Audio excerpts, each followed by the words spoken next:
From cases of fraud to sex abuse to accountability in government programs and with state officials, 2021 was a major year for KELOLAND News investigations. Tonight, Angela Kennecke brings you the highlights from her reports, including 2 investigations that were nominated for Upper Midwest Emmy Awards. KELOLAND Investigates kicked off 2021 with a report called Payback Time, which brought you the stories of people who were told they had to pay back unemployment benefits they collected during the pandemic.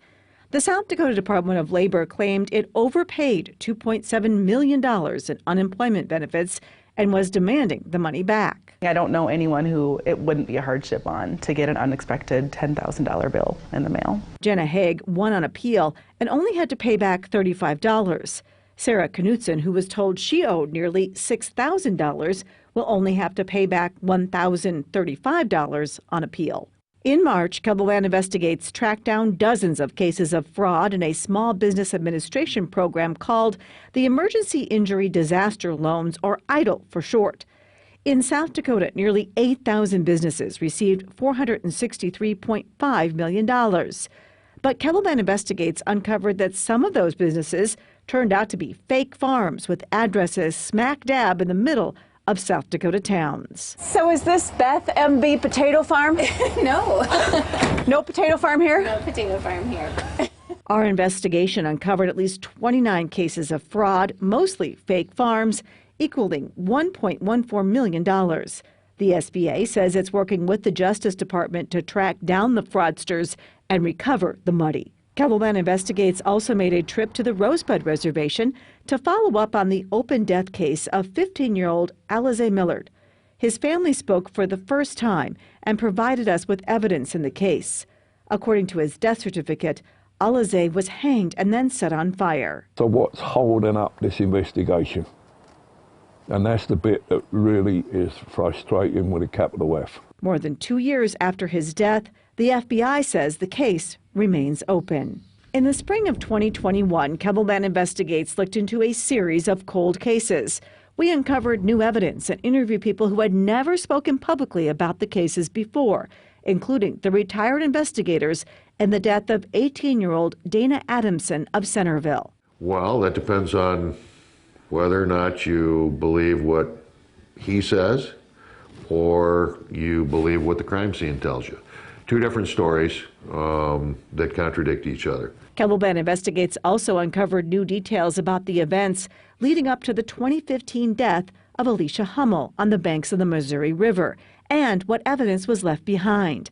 Then, just this month, we found out that investigators were in possession of Hummel's cell phone, which was long thought to be lost. In July, our KELOLAND News investigation looked into the threat behind the boarding schools and the unmarked graves discovered at the old Hiawatha Indian Insane Asylum site, now in the middle of the Canton Public Golf Course. It's not an insane asylum. It's a prison. People are shackled to beds with chamber pots, even though it was state-of-the-art with toilets and running water and all of this. The place was caked in soot.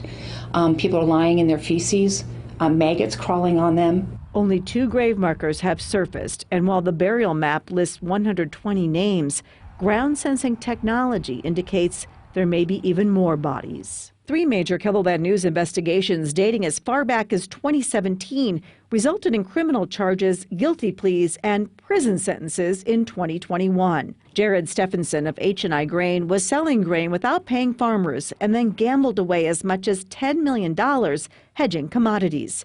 His wife, Tammy, and his mother, Joanne, both pleaded guilty to helping cover up the crimes. All 3 were ordered to pay $5 million in restitution to victims. Joanne Stephenson got 120 days in county jail, while Tammy and Jared received 5 years in prison. In 2019, KELOLAND Investigates told you about farmers in the Corsica area who lost $24 million in a cattle Ponzi scheme. The man behind the scam, Robert Blom, was sentenced in November to 7.5 years in federal prison, ordered to pay $24 million for defrauding his friends, family, and neighbors. A former longtime Indian Health Services doctor who worked on the Yankton Sioux Reservation will spend 10 years in federal prison for sexually abusing his patients. Dr. Pedro Ibarra-Perocier pleaded guilty to sexually abusing several adult Native American women patients in Wagner. We also brought you a series of investigations into victims being denied their rights in South Dakota, along with serious flaws in the victim notification system known as SAVIN. The parole board decided to release child killer Deborah Jenner from prison in September, but her parole hearing was not listed on a public agenda. We also talked with victims frustrated by the lack of notification. Dawn Osbus, who was tortured and kidnapped along with her 11-year-old daughter 3 decades ago, was never informed of the status of the offenders of the crime. One had absconded while on parole, while the other was up for parole. He said, no matter what, I'll get you someday. You won't know when, you won't know where, and it might be 20 years from now, but I'll get you. And this month, KELOLAND investigates exposed problems at the Michael J. Fitzmaurice South Dakota Veterans Home. Families say their loved ones have been put under extreme and unnecessary lockdowns and restrictions. Some of the residents' rights guaranteed by federal law have been violated. And we expose the toll on veterans and their spouses who live in this state facility in Hot Springs. We're human beings. We require physical contact. And these lockdowns are causing so much depression. This is the type of stuff that terrorists pull.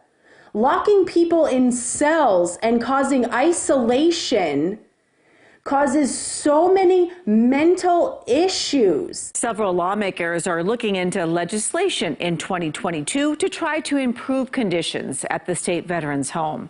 To see all of our KELOLAND news investigations, just go to the Investigates page on KELOLAND.com.